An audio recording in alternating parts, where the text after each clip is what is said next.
Welcome to my channel, my Showbiz Corner. Viewers, supporters, subscribers. Hello 18! Welcome back to my channel. May update tayo with Philip Sazon at hito na nga ang V-Man pictorial at ilang pictures ni Philip Sazon nakuha sa kanyang cover at featured sa isang V-Man magazine.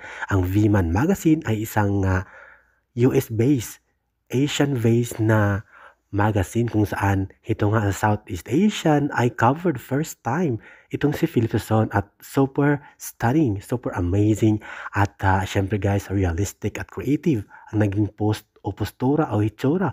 Ang makeup transformation lang naman ay napakaganda at talaga naman nakakabilib at unbelievable ang nangyari kay Philip Sazon dahil sino mag-aakala na isang dating probinsyano na taga Mindanao ngayon ay naging cover na sa isang prestiyoso at luxurious at famous na magazine sa buong Pilipinas, buong mundo at buong Asia, ang V-Man magazine.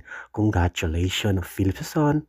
Siyempre, kitang-kita ang brand na off kung saan ito ang favorite brand ni Philip sa buong mundo.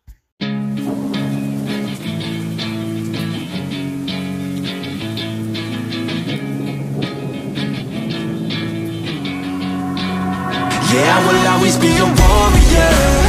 You can't stop me, you can't stop me now. Yeah, I will always be a warrior. You can't lock me, you can't lock me down. I will not lay down my arms. Ready to be covered in scars. 'Cause I will always be a warrior. Late nights, get lost, hard work, quit, can't stop. This world all cut off. Don't have time to waste, not now.